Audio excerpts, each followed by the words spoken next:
oyagala okumanya ebiriwo, ebyaliwo, oba ebigenda okubaawo.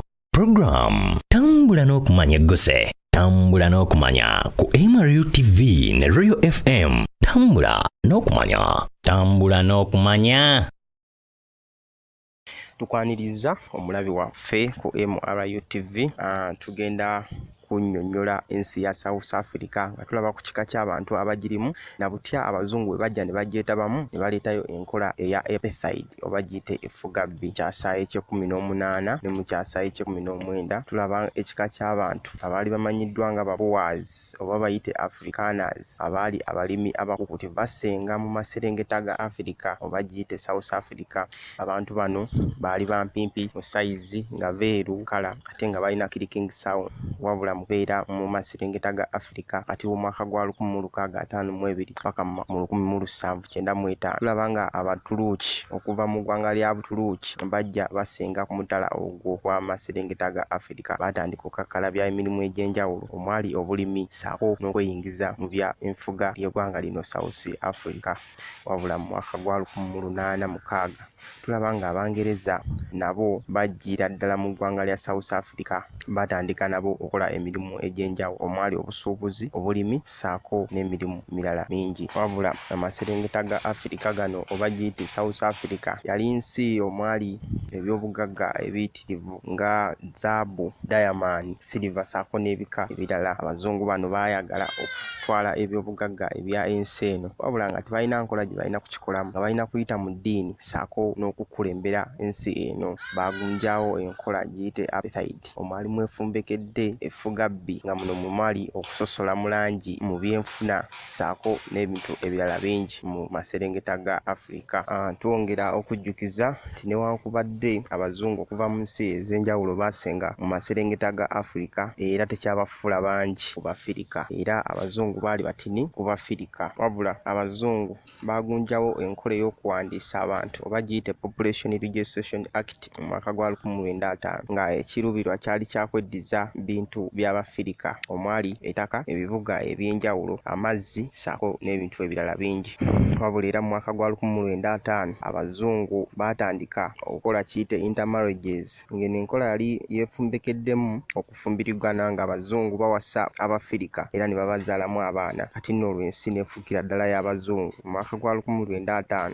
Wabula mu mwaka gwa 1905 era abazungu baatekawo ekibiina oba kiyite Group Areas Act. Kino kyali kivunaanyizibwa mu kuzimba ebibuga eby'enjawulo n'okugabanya abantu mwe balina okubeera. Abafirika baali balina kubeera mu byalo ddala nga tebakkirizibwa kusaalimbira mu bibuga bino, nga tebakkiriza wadde okwetaba mu masomero gegamu n'Abazungu wadde okola emirimu emirungi oba giyite white collar jobs. Wabula mu mwaka gwa 1954 abazungu bano baggulawo ekibiina kiyite Lands Acts. Kino kyali kivunaanyizibwa ku bya ttaka. Wabula ekirubirwa ky'ekibiina kino kyali nti abazungu basigaza ettaka bitundu 80 ku buli 100 ate nga be baali abatini. Era abazungu bano bakola constitution oba muyite ssemateeka eyali afuga obugwanjuba bwa Africa, ne bateekamu amateeka ag'enjawulo ate nga gaalina okugobererwa. Kugeza Omufirika yali takkirizibwa kwetaba mu byabufuzi bwa ggwanga lya South Africa. Omufirika yali takkirizibwa wadde okusomera mu masomero amalungi oba gayite first class schools, kubanga ekigendererwamu baali tebaagala kulabula abaddugavu bano kubanga bwe bandibalabudde oba oliawo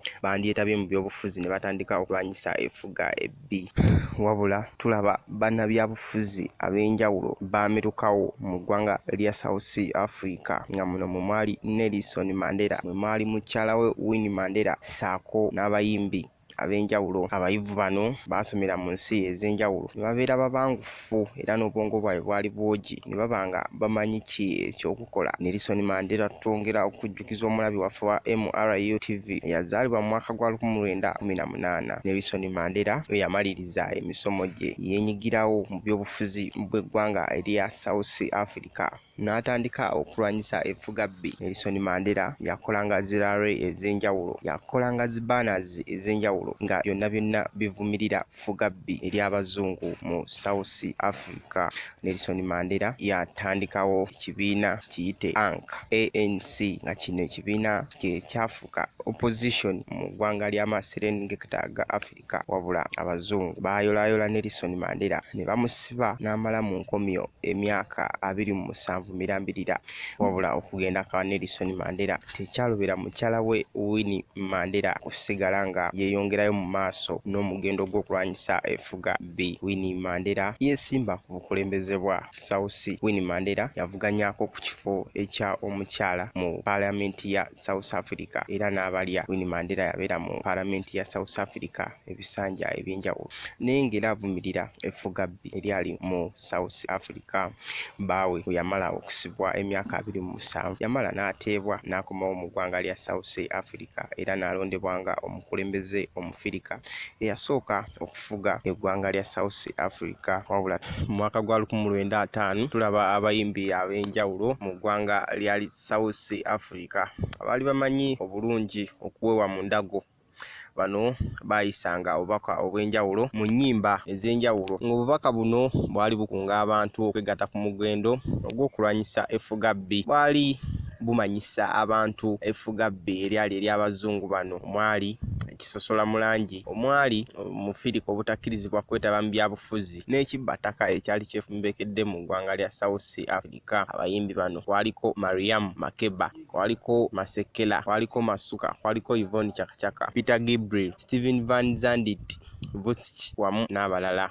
Wabula abayimbi ab'enjawulo geza Yvonne Chakachaka ne Lucky Dube bakubanga ennyimba omwali obubaka obwekusifu nga obubaka buno bwali nga buzibu bwa kuvunula koziko eri abo abaali ababangufu mu bwongo. Ennyimba zino zaalinga kwaliko ennyimba nga Remember Me, Different Color, One People, sako n'endala nnyingi. Obadde mulabi mulungi owa MRU TV, nsigadde nze Nsamba Mike, sigala nga otwekumiddeko MRU TV.